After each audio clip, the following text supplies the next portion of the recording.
بسم اللہ الرحمن الرحیم۔ السلام علیکم ورحمۃ اللہ وبرکاتہ۔ آج کی اس ویڈیو میں بات کریں گے خواب میں نبی کریم رؤوف الرحیم صلی اللہ علیہ وسلم کو جلال میں دیکھنا۔ خواب میں نبی کریم رؤوف الرحیم صلی اللہ علیہ وسلم کو مسجد میں دیکھنا۔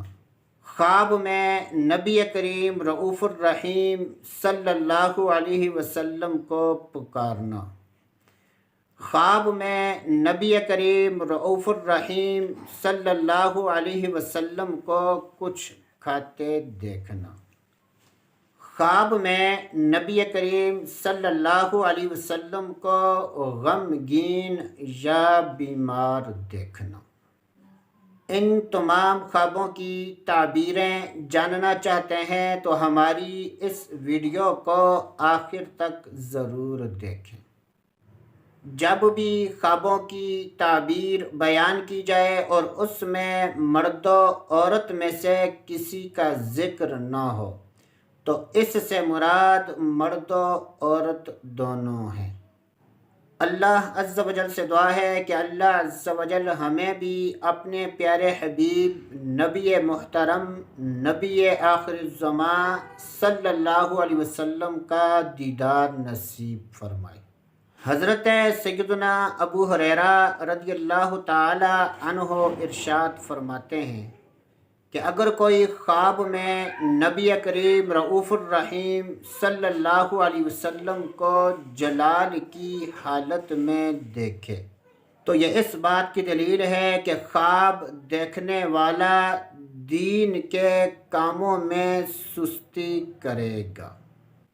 اگر کوئی خواب میں دیکھے کہ وہ نبی کریم رؤوف الرحیم صلی اللہ علیہ وسلم کو پکار رہا ہے تو یہ اس بات کی دلیل ہے کہ اگر وہ شخص بدحال ہے یا اس کے شہر یا ملک میں بدحالی ہے تو یہ اس بات کی دلیل ہے کہ اس کے گھر، شہر اور ملک سے بدحالی ختم ہو جائے گی۔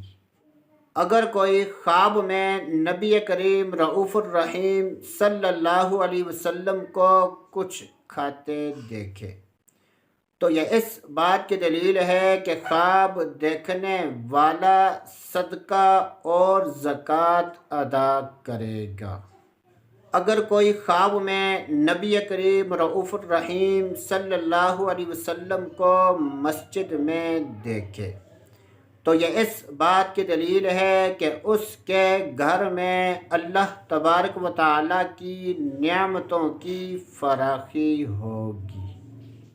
اگر کوئی خواب میں نبی کریم رؤوف الرحیم صلی اللہ علیہ وسلم کو غمگین یا بیمار دیکھے تو یہ خواب دیکھنے والے کے دین کی کمزوری کی دلیل ہے۔ اللہ عز و جل سے دعا ہے کہ اللہ عز و جل ہمیں بھی اپنے پیارے حبیب صلی اللہ علیہ وسلم کا دیدار نصیب فرمائے اور ہمیں اپنے پیارے حبیب صلی اللہ علیہ وسلم کی شریعت پر عمل کرنے کی توفیق عطا فرمائے۔ تو دوستو آج کے لیے اتنا ہی، اگلی ویڈیو تک اجازت، اللہ حافظ۔